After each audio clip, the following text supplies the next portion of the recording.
Eu quero lembrar aos senhores que nós estamos vivendo um momento de exceção nesse país. Por que eu falo exceção? Há um ovo da serpente, eu acho que essa é a expressão, que é o inquérito chamado inquérito do fake news ou inquérito do fim do mundo. Eu vou lembrar para vocês um episódio recente que ocorreu aqui e aparentemente passou desapercebido pela grande imprensa brasileira. Há 4, 5 dias atrás, 2 deputados federais foram à praça pública, a praça que é do povo, a praça que representa a cidadania brasileira, e de uma forma pacífica e ordeira, né? Colocando inclusive um esparadrapo na boca, começaram um protesto contra a falta de liberdade de expressão, o arbítrio e a censura que estabeleceu no país.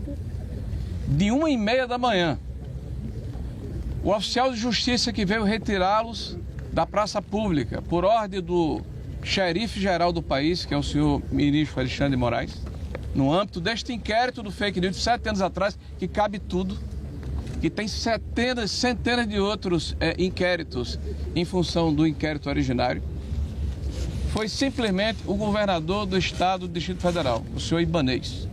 Ibanez foi acordado 1h da manhã pelo ministro Alexandre de Moraes para agir como se oficial de justiça o fosse, certamente amedrontado, coagido, né, para que fizesse um serviço ou uma ação que não lhe cabia.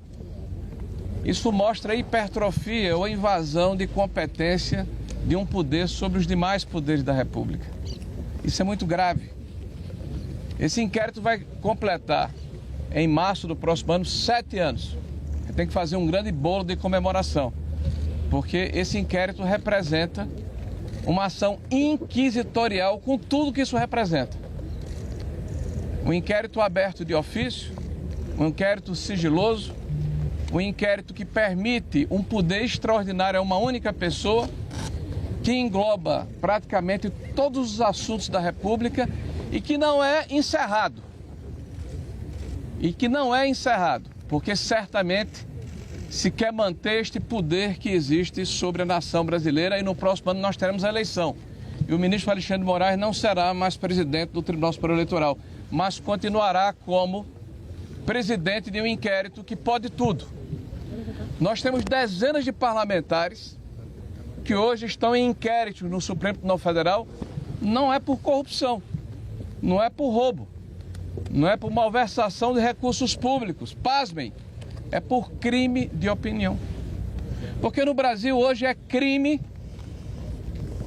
é delito grave se questionar os poderes da República, se apontar as arbitrariedades, se dizer, de uma forma inclusive absolutamente natural, que a legislação brasileira não está sendo cumprida, ou pior, ela está sendo elastecida, ou como é a palavra da moda, relativizada, né, em função da conveniência, como muito bem pontuou aqui o nosso senador Flávio. A questão do foro é um exemplo cabal do que a gente está falando aqui.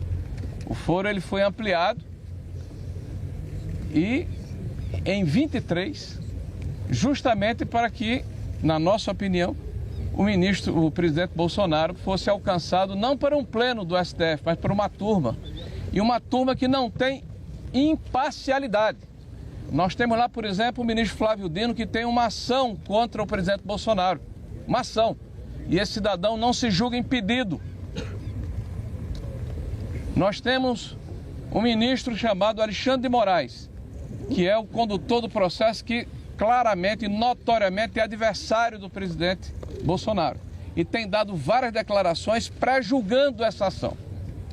Ou seja, nós já sabemos que o jogo está jogado. Então hoje, nós estamos aqui em frente à Casa do Povo, porque quem está aqui foi votado pela população brasileira, ao contrário do juiz Alexandre de Moraes, que não recebeu um único voto para conduzir o destino do país. Estamos aqui da frente da Casa do Povo para dizer que chega, que basta, que não é mais possível conviver com a conivência ou com essa subordinação que o Poder Legislativo tem hoje perante um outro poder. Se acabar com o foro privilegiado, que deveria ser um escudo de proteção para que os parlamentares brasileiros pudessem exercer a sua atividade sem medo. Olha que paradoxo. Pudessem criticar os poderosos sem medo. Pudessem fiscalizar o poder público sem medo. O artigo 53 da Constituição, que trata da inviolabilidade do mandato parlamentar e do foro privilegiado, transformou-se, na verdade, numa arma de subordinação e de coação do Legislativo. Vocês publicam diariamente que há dezenas de inquéritos em segredo de justiça que podem atingir parlamentares. Vocês divulgam diariamente que o parlamento não vota determinadas matérias porque o judiciário não quer. Ora, se um parlamento que representa o povo tem a sua vontade manietada e submetida a um outro poder, então o equilíbrio entre os poderes está quebrado. E os fundamentos da democracia liberal estão por terra. É evidente que é um desequilíbrio. E como é que a gente resolve o problema? Está na Câmara Federal um projeto pronto para votação, já passou no Senado da República, que é a PEC 33 do fim do foro privilegiado.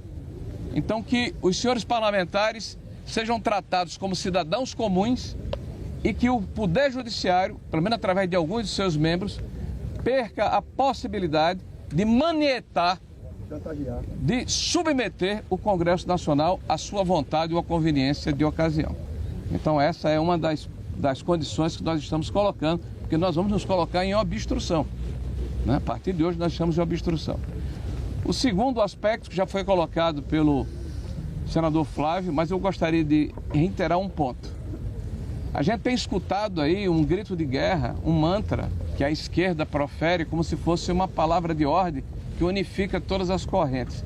Sem anistia, o ódio, o ressentimento, né, a divisão do país entre nós e eles, o radicalismo, a necessidade de se ter uma narrativa que coloque uma cortina de fumaça sobre os problemas que o país tem, é o que está por trás disso, porque a esquerda é hipócrita. A esquerda que grita sem anistia foi anistiada por crimes de morte, de violência, muito bem. De roubo, de assalto, de sequestro. E o Brasil se reconciliou para se voltar para os problemas mais importantes que a nação brasileira tem. E nós hoje estamos vivendo sobre um desgoverno. Nós estamos vivendo sobre uma situação em, por exemplo, que ninguém mais fala do assalto que foi cometido contra os velhinhos do INSS, contra a desestruturação dos nossos fundos de pensão, contra a quebradeira geral das nossas empresas estatais, o Correios à frente. E o nosso desastre do ponto de vista fiscal, que está repetindo os mesmos métodos e os mesmos parâmetros de 2014, 2015, que nos legaram a maior crise econômica da história brasileira. Um governo que gasta sem medidas, que arrecada muito e que está preocupado com o projeto de se perpetuar no poder e não com o projeto de país. Tudo isso está encoberto com uma enorme cortina de fumaça. Então a anistia é importante para que nós possamos nos reconciliar como país e nos debruçarmos sobre os problemas reais que a sociedade brasileira tem. Ontem nós fomos surpreendidos com as tornozeleiras que foram impostas ao senador Marcos Duval. As pessoas poderiam me perguntar: você é solidário ao Marcos Duval? Sou. As palavras do senador Marcos Duval e algumas das suas atitudes não significam que a gente tenha uma adesão integral, mas há uma adesão total e integral à instituição que ele representa. O senador Marcos Duval teve centenas de milhares de votos para estar na posição em que se encontra. Ele volta dos Estados Unidos e as tornozeleiras são colocadas. É evidente que não há risco de fuga, senão ele tinha ficado lá. Então é uma vontade deliberada e clara de se apequenar a atividade parlamentar. Então nós acreditamos que é necessário que essas medidas draconianas que foram impostas ao senador, elas sejam votadas no plenário do Senado. E por fim, o quarto e último item. É necessário urgentemente, para que nós possamos voltar a ser pertinentes, para que a população acredite que de fato o poder legislativo que representa o povo é importante, para que haja de verdade equilíbrio entre os poderes, para que nós possamos resgatar os valores da democracia liberal, é importante que o presidente Davi Alcolumbre entenda. É necessário que ele tenha estatura nesse momento e que ele permita a abertura do processo de impedimento por crime de responsabilidade em desfavor do ministro Alexandre de Moraes.